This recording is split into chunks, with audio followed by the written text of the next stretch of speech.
안녕하세요. 지혜 동행 채널에 오신 것을 환영합니다.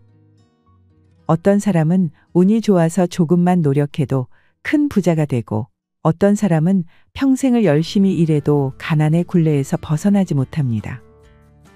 도대체 이 차이는 어디서 오는 걸까요? 단순히 운이나 노력만의 차이일까요? 알고 보니 그들은 우리가 미처 생각지 못한 작은 말 습관에서 차이가 났습니다.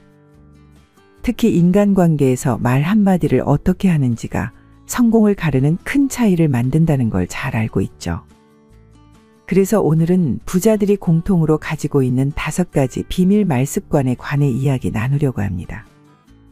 여러분은 이것이 그렇게 큰 위력이 있는지 알지 못했을 겁니다. 우리가 매일 나누는 평범한 대화 속에 무심코 한 이 말 한마디가 우리를 가난하게 만드는 덫이 될 수도 있고, 부자가 되는 디딤돌이 될 수도 있다는 것을요. 이번 영상에서 알려드릴 작은 말버릇들이 미래의 부를 쌓거나 지키는 중요한 열쇠가 될 테니 꼭 끝까지 시청해 주시길 바랍니다. 주제가 마음에 드신다면 구독과 좋아요를 눌러주세요. 클릭 한 번으로 다음 영상을 더 빠르게 시청할 수 있습니다. 첫 번째, 자신의 재정 상태를 소상히 말하지 마세요. 옛날 어느 조용한 마을에 한 노인이 작은 음악 교습소를 운영하며 살고 있었습니다. 그는 젊은 시절부터 여러 악기를 연주하며 살아왔고, 이제는 간간히 마을 아이들에게 피아노를 가르치며 여생을 보내고 있었습니다. 그 교습소의 한 구석에는 낡은 피아노 한 대가 놓여 있었습니다. 빛바랜 나무와 긁힌 자국이 가득한 외관은 그저 오래된 물건처럼 보였지만, 노인은 이 피아노를 매우 소중히 여겼습니다. 어릴 때부터 가족처럼 함께한 물건이었기 때문이죠. 그러던 어느 날 마을을 방문한 음악학자가 교습소를 찾았습니다. 그는 우연히 피아노를 보더니 눈빛이 번쩍였습니다. 학자는 손가락으로 피아노를 톡톡 두드리며 말했습니다. 이 피아노, 이건 그냥 낡은 악기가 아닙니다. 18세기 초에 만들어진 크리스토포리의 작품이군요. 이런 건 도시에서도 쉽게 찾아볼 수 없습니다. 이 피아노를 내가 5,000냥에 사겠소. 노인은 학자의 말을 듣고 깜짝 놀랐습니다. 평생을 함께해온 이 낡은 피아노가 그런 귀한 물건이었다니 믿기 어려웠습니다. 하지만 그는 단호히 거절했습니다. 이건 파는 물건이 아니오. 그럼 10,000냥을 드리죠. 생각해 보시오. 평생 먹고 살 걱정 없을 겁니다. 노인은 흔들렸습니다. 하지만 여전히 팔 수 없다고 단호히 말하며 학자를 돌려보냈죠. 그날 이후 노인의 마음은 복잡해졌습니다. 이 피아노가 이렇게 가치 있는 물건이라면 누군가 훔쳐가려고 하지는 않을까? 아니면 피아노를 팔고 남은 삶을 편안히 보내는 것이 더 나은 선택일까? 고민이 꼬리에 꼬리를 물자 그날 밤 노인은 마을 사람들과 술 한잔하며 피아노에 관해 이야기했습니다. 그것의 가치가 10,000냥이나 된다고 말했죠. 며칠 뒤 마을 사람들 사이에서 소문이 돌기 시작했습니다. 노인이 10,000냥짜리 값비싼 피아노를 가지고 있다더라는 말은 금세 퍼졌고, 마을 사람들은 하나둘씩 교습소를 찾아와 그의 피아노를 구경하려고 했습니다. 평소에 잘 찾아오지도 않던 자식들도 피아노 소식을 듣고 매일 피아노가 잘 있는지 확인하는 듯 드나들며 자기들끼리 얼마씩 나눠 가질지 상의했죠.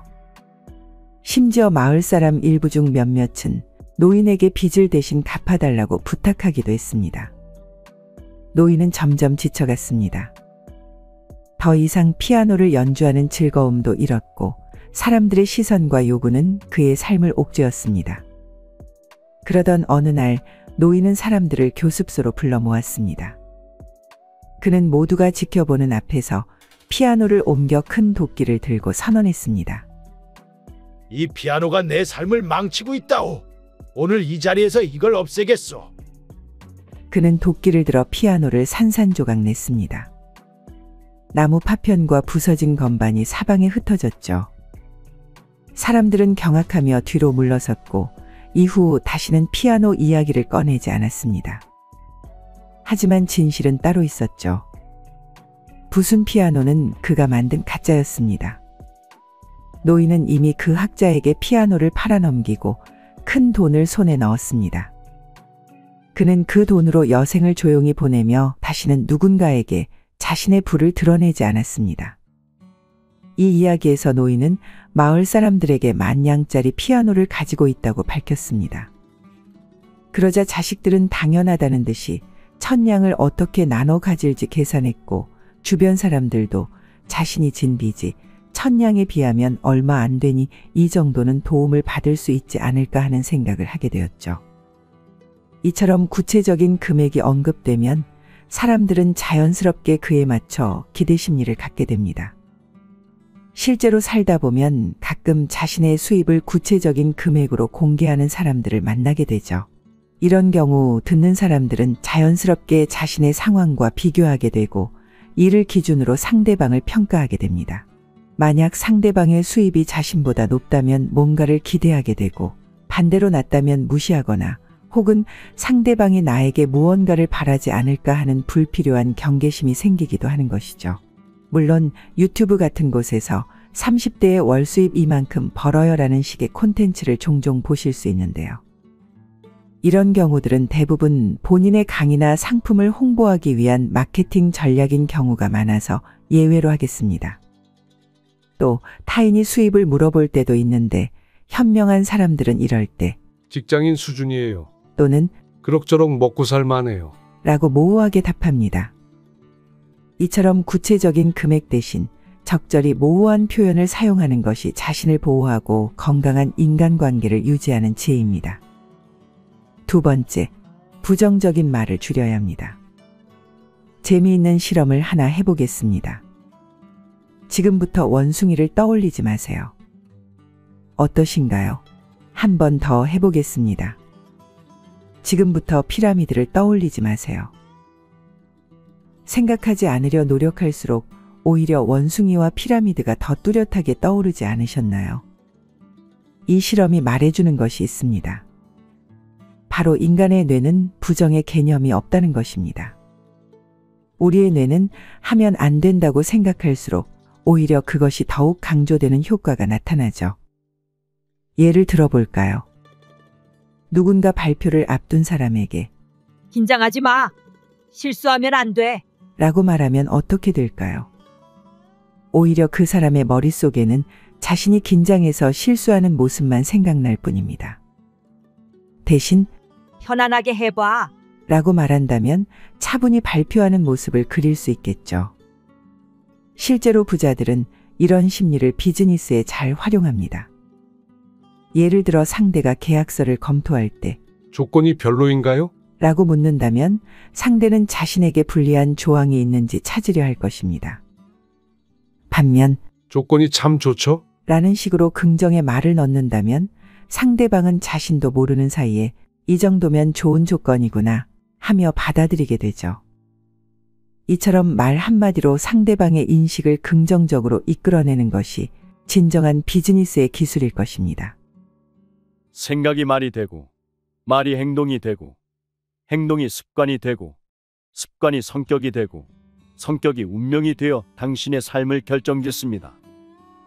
결국 긍정적인 생각과 말이 인생을 바꾸는 것입니다. 물론 살다 보면 부정적인 사고를 아예 하지 않을 순 없겠죠.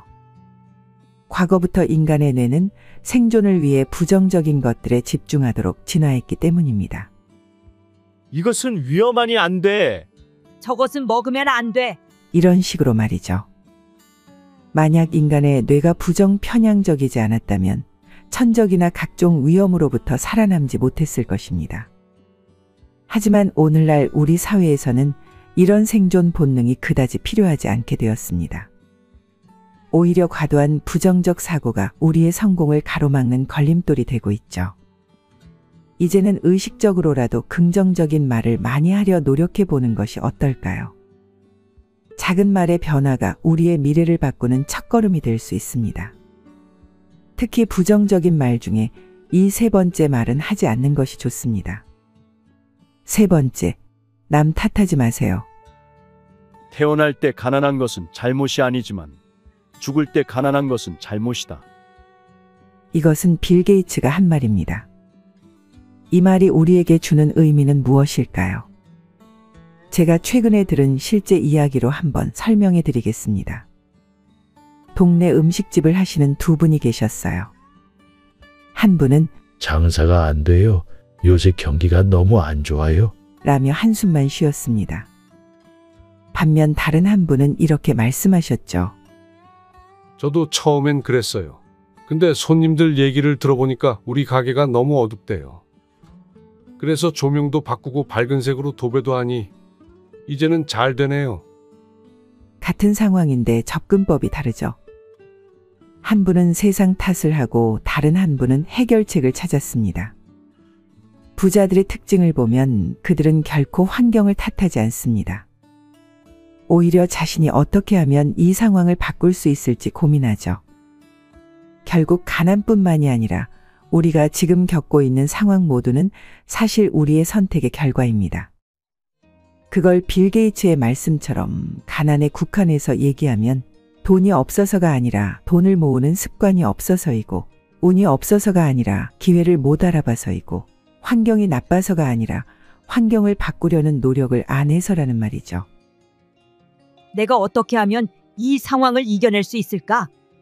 이 상황에서 내가 할 수 있는 건 뭘까?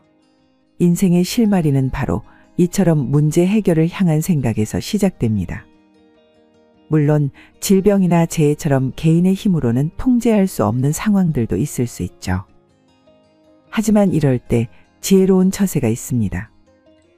우리가 통제할 수 없는 외부적 요인과 노력으로 변화시킬 수 있는 내부적 요인을 명확히 구분하는 것입니다. 그리고 우리의 한정된 정신적, 육체적 에너지를 오직 통제할 수 있는 내부적 요인에만 집중하는 것이죠. 이것이 바로 효율적으로 삶을 변화시키는 부자들의 세 번째 비밀입니다. 네 번째, 약점이나 비밀을 얘기하지 마세요. 여러분, 오늘 하루 동안 얼마나 많은 이야기를 나누셨나요? 아, 이 말은 하지 말걸. 괜히 이런 얘기까지 했다. 많이 말한 날은 유독 집에 돌아와 문득 이런 생각이 들지 않으셨나요? 우리는 살아가면서 누군가와 서로의 비밀을 공유하고 약점도 보여주면서 더 친밀해지고 싶어 합니다. 하지만 아무리 가까운 사이라도 자신의 큰 약점은 절대 이야기하지 마세요. 그 약점은 언제든 비수가 되어 돌아올 수 있기 때문이죠. 인간관계는 불가항력의 영역입니다. 즉, 우리의 노력만으로는 완전히 제어할 수 없다는 뜻이죠. 우리가 아무리 최선을 다해도 할 수 있는 역할은 50%뿐이며 나머지는 상대방의 몫입니다. 이 균형이 깨지는 순간 관계는 건강하지 못한 상태가 되거나 손상됩니다. 우리가 최선을 다해도 상대방이 관계를 원하지 않는다면 더 이상 관계를 이어갈 수 없게 되죠. 그래서 아무리 상대방을 신뢰한다 해도 자신의 큰 치부는 말하지 않는 것이 좋습니다. 모든 것을 드러낸다고 해서 관계가 더 좋아지는 것도 아니고 상대방이 그것을 고마워할 것이라는 보장도 없습니다. 그래서 부자들은 세 가지를 절대 말하지 않습니다.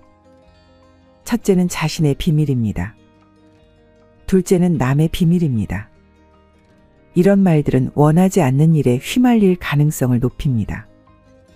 셋째는 타인에 대한 험담입니다. 이건 무조건 부메랑이 되어 돌아온다고 생각합니다. 물론 여기서 말하는 약점과 비밀은 단순히 사소한 실수 같은 것들이 아닙니다. 오히려 이런 이야기는 대화의 물꼬를 틀어주고 관계를 더 친밀하게 만들어주는 윤활유 역할을 하기 때문이죠. 다만 어떤 이야기가 사소하고 어떤 것이 중요한 비밀인지 그 경계가 모호할 때가 있습니다. 이럴 때는 차라리 침묵하는 것이 현명한 선택일 것입니다. 말해서 후회하는 경우는 많이 봤어도 말하지 않아서 후회하는 경우는 드물기 때문입니다. 특히 자신의 약점이 실수로라도 세워나가지 않도록 하기 위해서는 다섯 번째 방법을 기억하세요. 다섯 번째는 바로 묻지 않은 것에 대해 먼저 말하지 않는 것입니다. 플라톤은 지혜로운 자는 할 말이 있어서 말을 하고 어리석은 자는 말을 하기 위해 말을 한다. 라고 했습니다. 얼마 전 제가 경험한 일이 있습니다. 한 모임에서 처음 만난 분이 아무도 묻지 않았는데 자신의 이야기를 쉴 새 없이 하시더군요. 이건 어떻고 저건 어떻고 그렇게 그분의 이야기가 길어질수록 다른 사람들은 하나둘씩 자리를 떴고 이후로는 그분이 온다는 말만 들어도 아무도 모임에 참석하지 않으려 했습니다. 왜 이런 일이 생겼을까요? 사람들은 대부분 남의 이야기보다 자기 이야기를 하고 싶어 합니다. 누군가에게 질문할 때도 실은 자신의 이야기를 하고 싶어서 그와 관련된 주제를 꺼내는 경우가 많죠. 그래서 묻지도 않은 자기 이야기를 늘어놓으면 상대방은 관심도 없는 이야기를 듣게 됩니다. 지루하기가 짝이 없죠. 또한 말을 많이 하는 사람들은 반드시 실수하게 됩니다. 우리는 자신의 의식을 100% 통제할 수 없고 누구나 내면에 어두운 면이 있기 때문에 무의식 중에 해서는 안 되는 말을 하게 되는 것입니다. 그렇다면 아예 말을 하지 말아야 할까요? 그건 아닙니다. 대신 상대방의 이야기에 관심을 가져보세요. 상대방이 좋아할 만한 주제나 말하고 싶어 할 만한 것에 관해 물어보는 것입니다. 모든 사람은 흥미로운 탐구의 대상이고 우리가 배울 수 있는 스승과도 같습니다. 상대방은 자신의 이야기를 할 수 있어 좋고 우리는 새로운 것을 배울 수 있어 좋습니다. 반면 내 얘기만 하면 어차피 내가 아는 것을 말하는 것에 그치니 얻는 게 없죠. 특히 이런 태도를 지닌 사람이 드물기 때문에 상대는 당신을 특별한 사람으로 기억할 것입니다. 세계적인 투자자 워런 버핏도 수많은 회의와 협상에서 중요한 결정을 내려야 했습니다. 그때 그가 선택한 방법은 의외로 단순했죠. 바로 말하기보다 듣기였습니다. 그는 상대방의 말을 주의 깊게 듣고 적절한 대화를 이끌어 나갔습니다. 이런 자세 덕분에 주주들은 자연스럽게 버핏을 신뢰하게 되었고 그는 쉽게 신용을 쌓을 수 있었습니다. 결국 경청은 상대방의 욕망과 이야기에 집중하는 태도입니다. 여러분도 오늘부터 실천해 보세요. 말을 줄이고 귀를 더 크게 여는 것, 그것이 부자의 지혜입니다. 동행 가족 여러분, 오늘 말씀드린 5가지를 가슴에 새기시고 하나씩 실천해 보시기 바랍니다. 작은 변화가 모여 큰 결실을 맺을 것입니다. 영상을 끝까지 시청하신 분들은 댓글에 끝까지 다 봤어요 혹은 부자가 되고 싶어요 라고 남겨주세요. 여러분의 말이시가 되어 머지않아 꽃을 피우게 될 것입니다. 그리고 지금까지 시청해 주신 분들은 분명 자신의 인생을 더 나은 방향으로 이끌어가고자 하는 의지가 강하신 분들이라 생각합니다. 저는 그런 여러분 한 분 한 분께 진심을 담아 댓글에 하트를 눌러드리고 싶습니다. 이 작은 하트가 여러분의 성공과 부자가 되는 여정에 조금이나마 힘이 되길 바랍니다. 귀중한 시간을 내어 이 이야기에 귀 기울여 주신 여러분께 진심으로 감사드립니다. 여러분과 가족 모두 항상 건강하시고 행복이 가득하시며 원하시는 모든 일이 이루어지기를 진심으로 기원합니다. 다음에 더 좋은 이야기로 찾아뵙도록 하겠습니다. 감사합니다.